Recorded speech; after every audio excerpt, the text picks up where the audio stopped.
ಜಿಲ್ಲಾ ನೂತನ ಪದಾಧಿಕಾರಿಗಳ ಪದಗ್ರಹಣ ಮತ್ತು ತಾಲೂಕಾ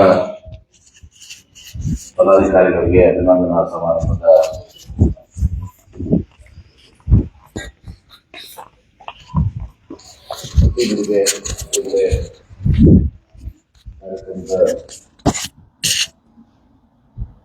ನೆರವೇರಿಸಲಿರುವಂತಹ ಹಿರಿಯ ಪತ್ರಕರ್ತ ಶ್ರೀ ಗೋಪಾಲ್ ನಾಯ್ಕ ರಚಿಸಿದಂತ ಶ್ರೀ ಸಿದ್ದೇಶ್ವರ ಸ್ವಾಮಿಗಳ ನುಡಿಮುತ್ತುಗಳು ಎಂಬ ಒಂದು ಕೃತಿಯನ್ನ ಬಿಡುಗಡೆ ಮಾಡ್ತಿರುವಂತಹ ಶ್ರೀ ಜಿಲ್ಲೆಯ ಸಂಸದರು, ನಮ್ಮೆಲ್ಲರಿಗೂ ಹಿರಿಯರು, ಆತ್ಮೀಯರಾದಂತಹ ಶ್ರೀ ರಮೇಶ್ ಜಿಂಗಿ ಸಾಹೇಬ್ರೆ,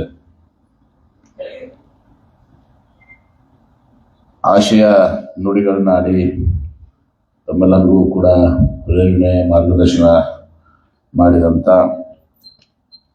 ಕರ್ನಾಟಕ ಕಾರ್ಯನಿರತ ಪತ್ರಕರ್ತರ ಸಂಘದ ರಾಜ್ಯಾಧ್ಯಕ್ಷರಾದಂಥ ಕ್ರಿಯಾಶೀಲ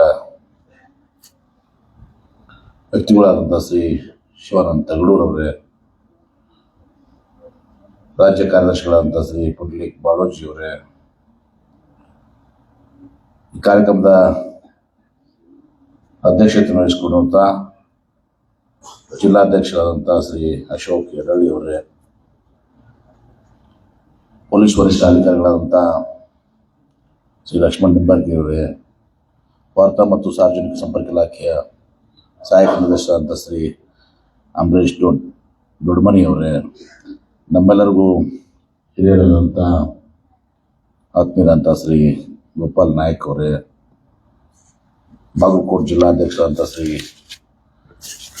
ಮಹೇಶ್ ಅಂಗಡಿಯವರೇ, ಎಲ್ಲ ಜಿಲ್ಲಾ ಪದಾಧಿಕಾರಿಗಳೇ, ಜಿಲ್ಲೆಯ ಎಲ್ಲ ಕಾರ್ಯಕಾರಿಣಿ ಸಮಿತಿಯ ಸದಸ್ಯರೇ, ತಾಲೂಕಾ ಘಟಕಗಳ ಎಲ್ಲ ಅಧ್ಯಕ್ಷರೇ ಹಾಗೂ ಪದಾಧಿಕಾರಿಗಳೇ ಸೇರಿದಂತೆ ಎಲ್ಲ ಆತ್ಮೀಯ ಸಹೋದರ ಸಹೋದರರೇ, ಹಿರಿಯರೇ, ಇವತ್ತು ನಾನು ಬಹಳ ಒಂದು ಹೆಮ್ಮೆಯಿಂದ ಹೇಳ್ತೇನೆ. ಇವತ್ತು ಶಿವಾನಂದ ತಗಡೂರವರು ಇವತ್ತು ಕಾರ್ಯನಿರತ ಪತ್ರಕರ್ತರ ಸಂಘದ ರಾಜ್ಯಾಧ್ಯಕ್ಷರಾದ್ಮೇಲೆ ಈ ಒಂದು ಸಂಘಕ್ಕೆ ತನ್ನ ಗತ ವೈಭವ ಏನಿತ್ತು ಅದನ್ನು ಮತ್ತೆ ಮರಳಿಸುವಂತ ಒಂದು ಪ್ರಯತ್ನ ಬಹಳ ವ್ಯವಸ್ಥಿತ ರೀತಿಯಾಗಿ ತಮ್ಮೆಲ್ಲರ ಒಂದು ಸಂಘಟನೆಯನ್ನು ಮಾಡಿ ತಮ್ಮೆಲ್ಲರಿಗೂ ಮಾರ್ಗದರ್ಶನ ಮಾಡುವುದಲ್ಲದೆ ನಿಮ್ಮೆಲ್ಲರಿಗೂ ಕೂಡ ಏನು ನಿಮ್ಮ ವೃತ್ತಿ ಜೀವನದಲ್ಲಿ ಅನೇಕ ಸಮಸ್ಯೆಗಳಿರ್ತವೆ, ಬೇಡಿಕೆಗಳಿರ್ತವೆ, ಅವೆಲ್ಲನ್ನ ಕೂಡ ಇವತ್ತು ಸರ್ಕಾರದಲ್ಲಿ ಅಥವಾ ಜನಪ್ರತಿನಿಧಿಗಳ ಹತ್ರ ಅವರು ತಮ್ಮ ಒಂದು ಪ್ರಯತ್ನವನ್ನು ಮಾಡಿ ಅದನ್ನ ನೆರವೇರಿಸುವಂತ ಒಂದು ಪ್ರಯತ್ನವನ್ನು ಮಾಡ್ತಾರೆ. ಕೊರೋನಾದಲ್ಲಿ ಒಂದು ಉದಾಹರಣೆ ಇದೆ. ಇವತ್ತು ನಾವೆಲ್ಲರೂ ಕೂಡ ಹೇಳ್ತೀವಿ, ಶಾಸಕಾಂಗ, ಕಾರ್ಯಾಂಗ, ನ್ಯಾಯಾಂಗ ಮತ್ತು ಪತ್ರಿಕಾರಂಗ ಇದು 4ನೇ ಪಿಲ್ಲರ್ ಅಂತ ಹೇಳ್ತೀವಿ ಸರ್.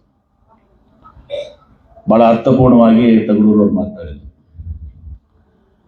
ಹಿಂದೆ ಹಿರಿಯರು ಇದನ್ನ ಕಟ್ಟಿದ್ದು, ನಾನು ಬಹಳ ಸಲ ವಿನಂತಿ ಮಾಡ್ಕೊಂಡಿದ್ದೆ, ಪ್ರಭುಗಳು ಕಟ್ಟಿಯವ್ರನ್ನು ಕೂಡ ನೀವು ನಿಮ್ಮ ಇದರಲ್ಲಿ ಬಳಗದಲ್ಲಿ ಒಂದು ದಿವಸವನ್ನು ಗುರುತಿಸ್ಕೋಬೇಕು ಅಂತ ಹೇಳಿ ತಗಡೂರು ಪ್ರಭುಗಳು ಕಟ್ಟಿಯವ್ರನ್ನು ಕೂಡ. ಯಾಕಂದ್ರೆ ಆ ಸಂದರ್ಭದಲ್ಲಿ, ಏಕೀಕರಣದ ಸಂದರ್ಭದಲ್ಲಿ ಹಲ್ಕಟ್ಟಿಯವರು ತಮ್ಮ ಹಿತಚಿಂತಕ ಪ್ರಿಂಟಿಂಗ್ ಪ್ರೆಸ್ ಅನ್ನು ಸ್ಥಾಪನೆ ಮಾಡಿ ಮನೆ ಮಾರಾಟ ಮಾಡಿ ಒಂದು ದಿವಸ ಮಾಡಿದಂಥ ಒಬ್ಬ ಶ್ರೇಷ್ಠ ವ್ಯಕ್ತಿಗಳು. ವಚನ ಸಾಹಿತ್ಯಕ್ಕೂ ಕೂಡ ಅಪಾರ ಬಂದಿದೆ. ನಮ್ಮ ಜಿಲ್ಲೆಗೆ ಒಂದು ಭವ್ಯವಾದಂಥ ಒಂದು ಇತಿಹಾಸ ಸಹ ಪತ್ರಿಕಾರಂಗ ಕೆ ನಾಯಕರು, ಇನ್ನು ಅನೇಕರು ಸಂಯುಕ್ತ ಕರ್ನಾಟಕ ಪತ್ರಿಕೆ ಬರಬೇಕಾಗಿರೋದು ಸಹ ವಿಜಯಪುರ ಜಿಲ್ಲೆ ಮಹತ್ವದ ಪಾತ್ರ ವಹಿಸ್ಕೊಂಡಿದ್ದಾರೆ. ಏಕೀಕರಣದಲ್ಲಿ ಕೂಡ ನಾವು ಬಹಳ ಕರ್ನಾಟಕಕ್ಕೆ ಬಹಳ ಮಹತ್ವದ ಪಾತ್ರ ವಹಿಸ್ಕೊಂಡಿದ್ದೇವೆ.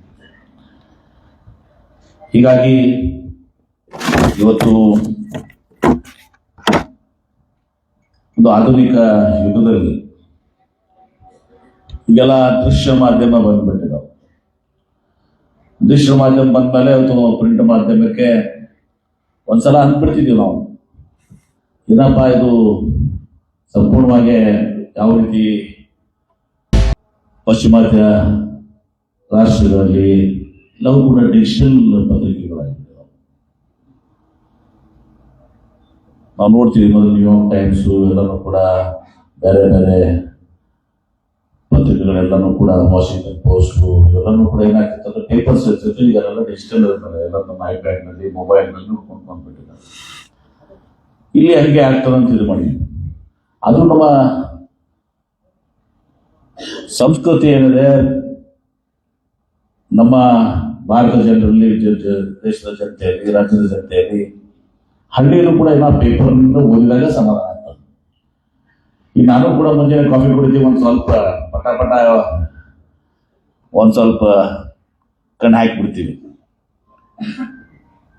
ನಾವು ಮೊಬೈಲ್ನಾಗ ಐಪ್ಯಾಡ್ನಾಗ ನೋಡ್ಬೋದು, ಅದಕ್ಕೆ ನಮ್ಗೆ ಆ ರೂಢಿ ಮತ್ತು ಅದು ಸಮಾಧಾನ ಆಗೋದು ಇಲ್ಲ. ಹೀಗಾಗಿ ಇವತ್ತು ಇನ್ನೂ ಕೂಡ ಅದು ಉಳ್ಕೊಂಡು ಬಂದಿದೆ. ತಗೊಳ್ಳೋರು ಹೇಳಿದಾಗೆ ಇವತ್ತು ನಾವು ಯಾವ ಮಾರ್ಗದರ್ಶನ ಮಾಡಿದ್ದಾರೆ. ನಿಮಗೆ 4ನೇ ಅಂಗ ಅಂತ ನಿಲ್ಲಿಸ್ಕೊಟ್ಟಿದ್ದಾರೆ. ಅಂಗ ವ್ಯವಸ್ಥಿತ ರೀತಿಯಲ್ಲಿ ನಮ್ಮ ಹಿರಿಯರು ಬಹಳ ವ್ಯವಸ್ಥಿತ ರೀತಿಯಲ್ಲಿ ಬಹಳ ನಮ್ಮ ಸ್ವತಂತ್ರವನ್ನು ಪಡಿಸ್ಕೊಡ್ಲಿಕ್ಕೆ ಇವತ್ತು ಅನೇಕ ಏಕೀಕರಣ ಇರ್ಬೋದು, ಪ್ರತಿಯೊಂದು ರಂಗದಲ್ಲಿ ಬಹಳ ಶ್ರೇಷ್ಠವಾದಂತ ಕೊಡುಗೆಯನ್ನ ನಮ್ಮ ಹಿರಿಯರು ತಿಳಿಸಿಕೊಟ್ಟಿದ್ದಾರೆ. ಭವ್ಯವಾದಂಥ ಇತಿಹಾಸ ನಮ್ಮ ಮುಂದಿದೆ. ಇವತ್ತು ದಿವಸ ಸರ್ವಸ್ವವನ್ನು ತ್ಯಾಗ ಮಾಡಿದ್ದಾರೆ. ಆ ಒಂದು ಹಾದಿಯನ್ನು ನಾವು ಅವಲಂಬಿಸಿ ಅವ್ರ ಮಾರ್ಗದಲ್ಲಿ ಆ ಚೌಕಟ್ಟಿನಲ್ಲೇ ನಾವು ನಡಿಬೇಕು ಅಂತ ಹೇಳಿ ಏನು ಶಿವಾನಂದ ತಗಳೂರು ಹೇಳಿದ್ರು. ಬಹುಶಃ ಅದು ಬಹಳ ಅರ್ಥಪೂರ್ಣವಾದಂಥ ಮಾತು. ಬಹಳಷ್ಟು ಒಳ್ಳೆಯದಿರ್ತದೆ. ಆ ಒಳ್ಳೆಯದನ್ನ ನಾವು ಪ್ರೋತ್ಸಾಹ ಕೊಡಬೇಕಾಗ್ತದೆ. ಅದು ಸಾಹಿತ್ಯ ಇರ್ಬೋದು, ಸಂಗೀತ ಇರ್ಬೋದು, ಕಲೆ ಇರ್ಬೋದು, ಕ್ರೀಡೆ ಇರ್ಬೋದು, ರಾಜಕಾರಣ ಇರ್ಬೋದು, ಮತ್ತೊಂದು ಅಧಿಕಾರ ಇರ್ಬೋದು, ಬೇರೆ ಬೇರೆ ಇದರಲ್ಲಿ ಫೀಲ್ಡ್ಸ್ ನಲ್ಲಿ ದಿವಸ ಒಳ್ಳೆದನ್ನು ಮಾಡಿದ ಅದನ್ನ ಪ್ರೋತ್ಸಾಹ ಕೊಡುವಂಥದ್ದು ನಾವು ಮಾಡಬೇಕಾಗ್ತದೆ. ಜನರ ಸಮಸ್ಯೆಗಳಿರ್ತವೆ, ಆ ಸಮಸ್ಯೆಗಳಿಗೆ ನಾವು ಸ್ಪಂದಿಸಬೇಕಾಗ್ತದೆ. ಈಗ ಅನೇಕ ಸಲ ಒಂದ್ಸಲ ನಾವು ಪ್ರತಿ ವರ್ಷ ತಗೊಳ್ಳೋರು ಏನಾಗಿದೆ, ವಿಜಯಪುರ ಜಿಲ್ಲೆಯಲ್ಲಿ ಯಾರಿಗೆ ಗೋರ್ಮೆಂಟ್ ಸೀಟ್ ಸಿಕ್ಕಿರ್ತದೆ ಮೆಡಿಕಲ್ನಾಗ, ವಿಶೇಷವಾಗಿ ಅದು private medical college government seat ಅಂತ ಇರ್ತದೆ. ಪ್ರೈವೇಟ್ ಮೆಡಿಕಲ್ ಕಾಲೇಜ್ನಲ್ಲಿ ಗೋರ್ಮೆಂಟ್ ಮೆಡಿಕಲ್ ಕಾಲೇಜ್ ಅದನ್ನು ಕೂಡ ಸುಮಾರು 1 ಲಕ್ಷ 2 ಲಕ್ಷ ಹೋಗ್ತದೆ. ಈಗ ಉದಾಹರಣೆಗಾಗಿ ಲಾಸ್ಟ್ ಟೈಮ್ ನಮ್ಗೆ ಅದು ಮಾಧ್ಯಮದವ್ರಿಗೆ ಬರೆದು ಬಿಡ್ತೀರಿ. ಒಂದ್ಸಲ ಮಾಧ್ಯಮದವ್ರು ಬರೆದ್ರು, ಹಂಗೆ ಬದಲಾವಣೆ ಇರ್ತದೆ. ಆ ವಿದ್ಯಾರ್ಥಿ ತಂದೆ ಇಲ್ಲ, ತಾಯಿ ಇದ್ದಾಳೆ, ಕೂಲಿ ಮಾಡ್ತಾಳೆ, ತಿಂಗಳಿಗೆ 4,000 ರೂಪಾಯಿ ದುಡಿತಾಳೆ. ಆ 4,000 ಇಡೀ ವರ್ಷಕ್ಕೆ ಹೋದ್ರೆ ಎಷ್ಟಾಗುತ್ತೆ? ಅವಳು ಉಪವಾಸ ಇಟ್ಕೊಂಡು 4,000 ಮಗುಗೆ ಕೊಟ್ಟರು ಕೂಡ 48,000 ರೂಪಾಯಿ ಫೀ, ಮೆಸ್ಸು, ಹಾಸ್ಟೆಲ್ ಬಿಲ್ ಎಲ್ಲ 2 ಲಕ್ಷ ಆಗುತ್ತೆ.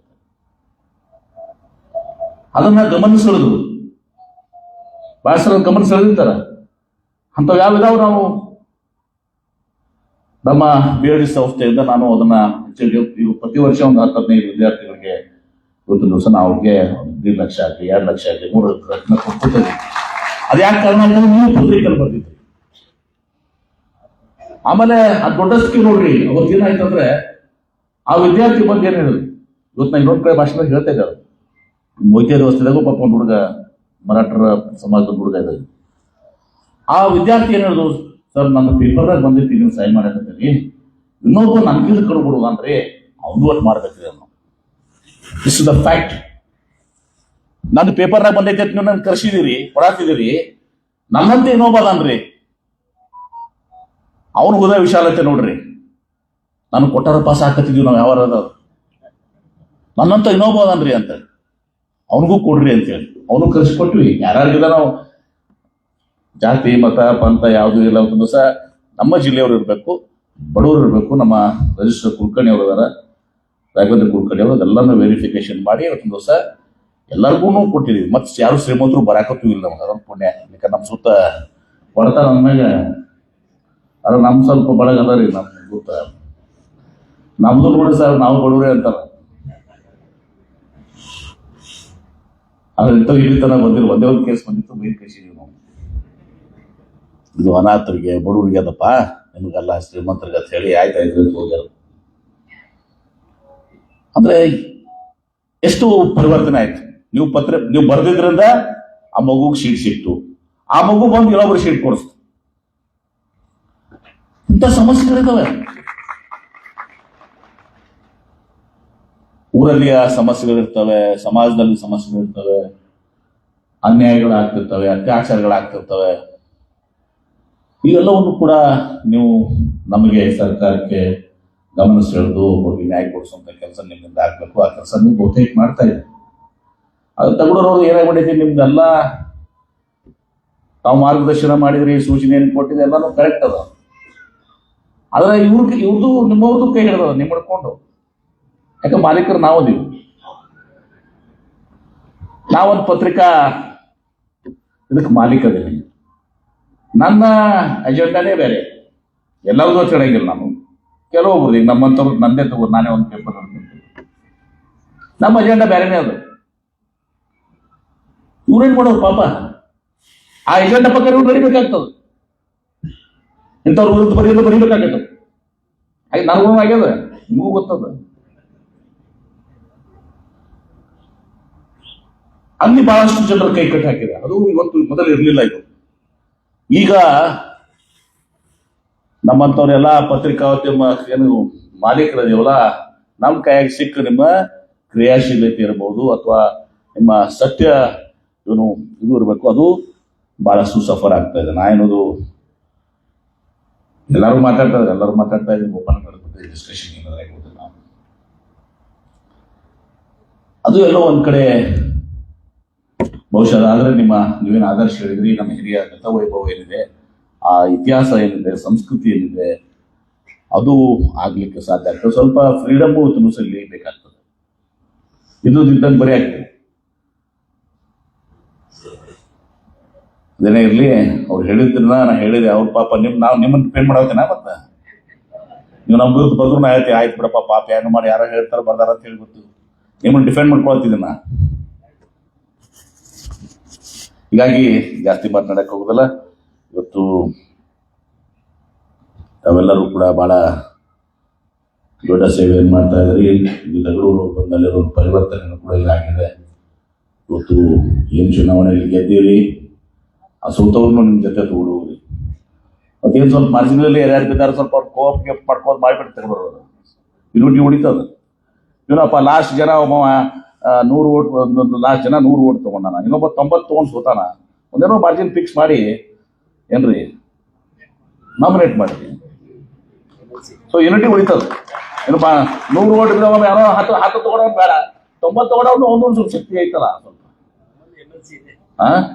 MLC ಮಾಡ್ಬೇಕಲ್ಲ ನೋಡ್ರಿ. ನಮ್ಮ ಹಿರಿಯರೇನು ಸುಮ್ಮನೆ ಮಾಡಿಲ್ಲ. ಅದು ರಾಜ್ಯಸಭಾ ಮತ್ತು ವಿಧಾನ ಪರಿಷತ್ತು ಇದು ಅನುಭವ ಮಂಟಪದ ಪರಿಕಲ್ಪನೆ ಇದೆ. ಯಾಕೆ ರಾಜ್ಯಸಭಾ ಆಯಿತು, ಯಾಕೆ ವಿಧಾನ ಪರಿಷತ್ ಆಯಿತು? ಅಲ್ಲಿ ಸಾಹಿತಿಗಳು, ಕ್ರೀಡೆಯಲ್ಲಿ ಇದು ಮಾಡಂತವ್ರು, ವಿವಿಧ ರಂಗದಲ್ಲಿರೋ ಪತ್ರಿಕಾ ರಂಗದಲ್ಲಿದ್ದಂಥವ್ರು, ಮತ್ತು ಸಣ್ಣ ಸಣ್ಣ ಸಮುದಾಯಗಳು ಯಾರು ಚುನಾವಣೆಯಿಂದ ಆರಿಸಿ ಬರ್ಲಿಕ್ಕೆ ಸಾಧ್ಯ ಇಲ್ಲ. ಮೊನ್ನೆ ಒಂದು ಯಾವುದೋ ಸಮಾಜ, ನಾನು ಕಾಕಣಿಕೆ ಸಮಾವೇಶ ಆಯ್ತಲ್ಲ, ಯಾವ್ದು ಸಂತೋಷದ ಸಾಹೇಬ್ರ ನಮ್ಮ ಸಮಾಜನಾಗ ಸಂತೋಷ ನಾವು ಆ ಸಮಾಜದವ್ರು ಹೇಳಿದ್ರು, ಸಾಹೇಬ್ರ ನಮ್ಮಲ್ಲಿ KS ಇಲ್ಲ, IAS ಇಲ್ಲ, IPS ಇಲ್ಲ. ಅದು ಬಿಡ್ರಿ ಸಾಹೇಬ್ರ, ಒಬ್ಬ ಜಡ್ಪಿ ಮೆಂಬರ್ ಆಗಿಲ್ಲ ನಮ್ಮ ಸಮುದಾಯದಿಂದ. ಒಬ್ಬ ಜಡ್ಪಿ ಮೆಂಬರ್ ನಮ್ಮ ಸಮುದಾಯದಿಂದ ಆಗಿಲ್ಲ. ಒಂದು ಪಂಗಡ ಇವತ್ತು ಸಹ ಅನುಭವ ಮಂಟಪದಾಗ ಅವರು ಒಂದು ಕಾಯಕ ವರ್ಗ. ಅಂಥವ್ರಿಗೆಲ್ಲರೂ ಕೂಡ ಈ ವಿಧಾನ ಪರಿಷತ್ಗೆ, ರಾಜ್ಯಸಭೆಗೆ ಲತಾ ಮಂಗೇಶ್ಕರ್ ಅಂತವ್ರು, ಸಚಿನ್ ತೆಂಡೂಲ್ಕರ್ ಅಂತವ್ರು, ಪತ್ರಕರ್ತರು, ಹಿರಿಯ ಪತ್ರಕರ್ತರು ಇವೆಲ್ಲನೂ ಆಗ್ಬೇಕು. ಆ ಅನುಭವ ಮಂಟಪ ಪರಿಕಲ್ಪನೆ ವಿಧಾನ ಪರಿಷತ್ತು ರಾಜ್ಯಸಭಾ ಆಯ್ತ್ರಿ. ಅದು ಈಗೇನಾಗೈತಿ, ಚಾಲು ಆಯ್ತು ಹಾರ್ಸ್ ರೇಸ್ನಿಂದ. ಏನ್ರಿ ಯಾರೋ ನಿಮ್ಮ ಮದ್ರಾಸ್ನಿಂದ ಆಯ್ತಲ್ಲ ಹಾರ್ಸ್ ರೇಸ್, ಕಂಬದಕ್ಕೊಬ್ಬರಿಗೆ ಎಲ್ಲ ಬಿಲ್ಡರ್ಗಳು ಎಲ್ಲ ಈಗ ರಾಜ್ಯಸಭಾ ಇಲ್ಲೆಲ್ಲ ಕೂಡ ಅದು ಹೋಗ್ಬಿಟ್ಟೈತೆ. ಅದು ಆ ಸಾಮಾಜಿಕ ನ್ಯಾಯ, ಆ ಸಾಹಿತಿಗಳು, ಪತ್ರಕರ್ತರು ಎಲ್ಲ ಹೋಗಿ ಅಲ್ಲೆಲ್ಲ ರಿಯಲ್ ಎಸ್ಟೇಟ್, ದೊಡ್ಡ ದೊಡ್ಡ ಮಾಫಿಯಾ, ಇಂಡಸ್ಟ್ರಿಯಲಿಸ್ಟು ಇವರೆಲ್ಲ ಬಂದ ಈಗ ಅದೇನೋ ಅರ್ಥ ಭಾಷೆ ಕಳ್ಕೊಂಡದ್ದು. ಇನ್ನೊಂದು ಸ್ವಲ್ಪ ಇರ್ತದ, ಇಲ್ಲಂತೂ ಇಲ್ಲ. ಭಾಷೆ ಒಂದು 50% ಮಾತ್ರ ಮೆರಿಟ್ ಹೋಗ್ಬಿಟ್ಟಿದ್ದಾರೆ. ಅಲ್ಲೆಲ್ಲ ಬಂದ್ಬಿಟ್ರಿ ನಮ್ಮಂಥವ್ರು. ಇವತ್ತು ಈ ಪತ್ರಿಕಾ ಸಂಘ ಏನಿದೆ, ಇವತ್ತು ಪದಾಧಿಕಾರಿಗಳಿಗೆ ಶುಭಾಶಯಗಳನ್ನು ಕೊಡ್ತೇನೆ. ಜಿಲ್ಲಾ ಮತ್ತು ತಾಲೂಕಿನ ಪದಾಧಿಕಾರಿಗಳಿಗೆ ಮತ್ತು ನಂದು 5 ಲಕ್ಷ ರೂಪಾಯಿ ನಾವು ಕೊಡ್ತೀನಿ, ಬಹುಶಃ ಬೆನ್ನ ತಗೊಂಡ್ರೆ ನಮ್ಮಲ್ಲಿ ಹಂಗೇನು ಉದ್ರಿ ಕತೆ ಇಡಂಗಿಲ್ಲ. ನಾವು ಏನ್ರಿ ಇಂಜಿನಿಯರ್ ಗಟ್ಲೆ ನಾವೇನು ಇದು ಮಾಡಲ್ಲ.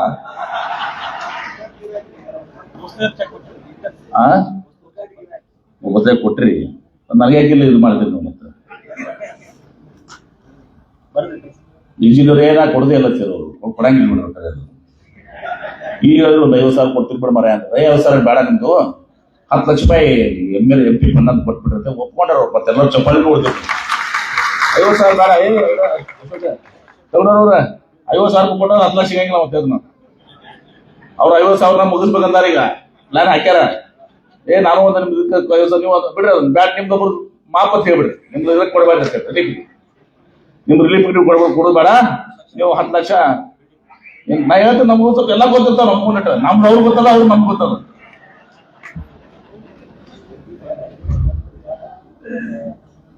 ಅದಕ್ಕೆ ಏನು ಅಶೋಕ ಗಂಟೆ 10 ಲಕ್ಷ ರೂಪಾಯಿ ತಗೊಳ್ದ, ಮತ್ತೆ ಅದು ಉದ್ರಿ ಕತೆ ಮಾಡ್ಸ್ಕೊಬಾಡಿ ಒಮ್ಮೆ ಕೊಡತ್ತೇವೆ. ಒಮ್ಮೆ ಕೊಡ್ತೀನಿ, ಸ್ವಲ್ಪ ಕೊಡ್ತಿರ್ತಾರ ಅವ್ರು. 2 ಲಕ್ಷ 5 ವರ್ಷ ಹೋಗಿ ಬರ್ತಾರ. ಮತ್ತೆ ನಮ್ಗೆ ಗೊತ್ತಿಲ್ಲಪ್ಪ. ಈಗಿನ 10 ಹೇಳಿದ್ನ 10ಕ್ಕೆ ಎಲ್ಲರೂ ಚಪ್ಪಾಳಿ ಹೊಡೆದಾರ. ಚಪ್ಪಾಳಿ ಹೊಡಿಸ್ಕೊಂಡು ಎಲ್ಲ ಮಾಡಿ ಮತ್ತೆ ಕೊಡಂಗಿಲ್ಲ.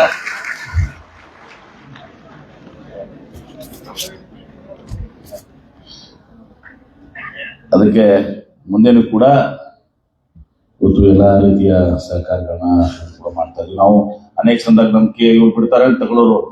KSTL MSI ಎಲ್ಲ ಅದೇನೋ ಆಗ್ಬಿಟ್ಟೈತಿ. KSTL ನಾವು ತಗೊಳ್ಳೋರ 450 ಕೋಟಿ ರೂಪಾಯಿ ಫೈದೆ ಮಾಡಿದ್ರೆ ನಾವು ಬಂದು ನಮ್ದು ಸಾಧನೆ ಮಾಡಿವತ್ತು ನಾ ಹೇಳ್ಕೊಳಕ್ ಕೊಟ್ಟಿನಿ. ಆ 450 ಕೋಟಿ ರೂಪಾಯಿ ಎಲ್ಲರೂ ನೀವು ಖಾಲಿ ಮಾಡಾತಿ. ದಿನ ಒಬ್ರು ಬರ್ತಾ ಹಿಡ್ಕೊಂಡು ಬಂದು ಏನೋ ಇವೆಂಟ್ ಐತ್ರಿ 10 ಲಕ್ಷ ಸ್ಪಾನ್ಸರ್ ರೀ. ನಾನು ಇದ್ರ ಮೇಲೆ ಲಾಸ್ ಮಾಡ್ಬೇಕಾಯ್ತು. KSTL ಅಂತ ಲಾಸ್ ತೋರಿಸ್ಬೇಕಾಗಿರೋದು ಒಟ್ಟರು KSTLಗೆ. ಅದಕ್ಕೆ ಅವ್ರಿಗೆ ಅಲ್ಲಿ ರಿಸ್ಟ್ರಿಕ್ಟ್ ಮಾಡಿ ಬೋರ್ಡ್ನಾಗ ನಾವು ಅದಕ್ಕೊಂದು ಸ್ವಲ್ಪ ಒಂದು ಬಜೆಟ್ ಫಿಕ್ಸ್ ಮಾಡಿರಿ. ನೀವು ಆ ಬಜೆಟ್ನಾಗ ಖಾಲಿ ಆಯ್ತು ಬಿಟ್ರೆ ನೆಕ್ಸ್ಟ್ ಇಯರ್ ಸಿದ್ದರಾಮಯ್ಯ ಸಾಹೇಬ್ರು ಥೇರಿ ಮಾಡ್ಬಿಡು ಅಂತ ಹೇಳಿ. ಅದಕ್ಕೆ ಭಾಳ ಸಂತೋಷದಿಂದ ಇವತ್ತು ಭಾಗವಹಿಸಿದ್ದೀನಿ. ನಿಮ್ಮ ಜೊತೆ ಯಾವಾಗಲೂ ಕೂಡ ನಾವು ಇರ್ತೀವಿ. ಮತ್ತು ಹಿಂದೆ ನಾನು ನಮ್ಮ ಹಾಸ್ಪಿಟಲ್ನಲ್ಲಿ ಕೂಡ ಹೇಳಿದೆ, ಯಾವ ರೀತಿ ನಡೀತಾ ನನಗೆ ಗೊತ್ತಿಲ್ಲ. ಯಾಕಂದ್ರೆ ನಾನು ಅನೇಕ ಸಂದರ್ಭ ನಾವು ಹೇಳ್ಬಿಡ್ತೀವಿ, ಮುಂದೆ ಅದನ್ನು ಫಾಲೋ ಅಪ್ ಮಾಡ್ಕೊಂಡು ಇದು ಮಾಡಿ ನನಗೆ ಹೇಳಿದ್ರೆ ಮತ್ತೆ ಅದು ಆಗ್ತದೆ. ಅದೇನಿದ್ರು ಕೂಡ ಹೊನ್ನೊಡಿಗೆ ಡಾಕ್ಟರ್ ಕೂಡ ನಾವು ಚರ್ಚೆ ಮಾಡಿರಿ ಅನ್ನೋ ಮಾತನ್ನು ಹೇಳಿ ಇವತ್ತು ಭಾಳ ಸಂತೋಷದಿಂದ ಈ ಕಾರ್ಯಕ್ರಮದಲ್ಲಿ ಭಾಗವಹಿಸಿದ್ದೀನಿ. ನಿಮ್ಮೆಲ್ಲರಿಗೂ ಒಳ್ಳೆಯದಾಗಲಿ. ಮತ್ತು ನಮ್ಮ ಹಿರಿಯರ ಆಶಯ ಏನೈತಲ್ಲ, ಆಶಯದಂತೆ ಇವತ್ತೊಂದು ದಿವಸ ಈ ಸಂಘಗಳು ಇವತ್ತೊಂದು ದಿವಸ ಮುಂದುವರಿಲಿ. ಒಂದು ಶ್ರೇಷ್ಠವಾದಂಥ ಇತಿಹಾಸ ಇದೆ, ಒಂದು ಶ್ರೇಷ್ಠವಾದಂಥ ಕೊಡುಗೆ ಇದೆ. ಬಹುಶಃ ಯಾವ ದೇಶದಲ್ಲೂ ಕೂಡ ನಮ್ಮ ಹಿರಿಯರು ಕಟ್ಟಿದಂಥ ಇದು ನಿಲ್ಲಿಸಲಿಕ್ಕೆ ಸಾಧ್ಯ ಇಲ್ಲ. ಅಂಥ ಒಂದು ಶ್ರೇಷ್ಠ ಕೊಡುಗೆ ನಮ್ಮ ಹಿರಿಯರು ಕೊಟ್ಟಿದ್ದಾರೆ. ಅದು ನಾವು ಕೂಡ ಅದರ ವಾರಸ್ದಾರರು ನಾವು ಅದನ್ನು ಮುಂದುವರಿಸ್ಕೊಂಡು ಹೋಗ್ಬೇಕು. ಕಷ್ಟಗಳಿದಾವೆ, ನಾನು ಹೇಳಿದ್ದೆ, ನಾನು ಓಪನ್ ಆಗಿ ಹೇಳ್ತೀನಿ, ಕಷ್ಟಗಳಿದಾವೆ. ಆ ಕಷ್ಟಗಳ ಮಧ್ಯೆನೂ ಕೂಡ ಒಂದು ಸ್ವಲ್ಪ ಹಾದಿ ಹುಡುಕಿಡುವಂಥ ಕೆಲಸ ವಿಶೇಷವಾಗಿ ನೀವು ಮಾಡಬೇಕು. ಅಪ್ಪು ಮಾಡ್ತಾರೆ. ನಮ್ಮ ಯಾರನ್ನೇ ಸ್ವಲ್ಪ ಮಜಗೂರು ಆಗುವಂಥದ್ದನ್ನು ಹಾಕ್ಬಾರ್ದು. ಆ ರೀತಿ ತಾವು ಹೆಂಗೆ ಅದನ್ನು ಮಾಡ್ಕೋತೀವಿ ನಮ್ಗೆ ಗೊತ್ತಿಲ್ಲ. ಕೈ ಕಟ್ಟಿರ್ತಾವೆ, ನಿಮಗೂ ಕೂಡ ಗೊತ್ತಿದೆ. ಪ್ರಯತ್ನ ಮಾಡಿ ಅಂತ ಹೇಳಿ ಶುಭಾಶಯಗಳನ್ನು ಕೊಡಿ. ನಮ್ಮ ಮಾತಿಗೆ ವಿರಾಮ. ನಮಸ್ಕಾರ.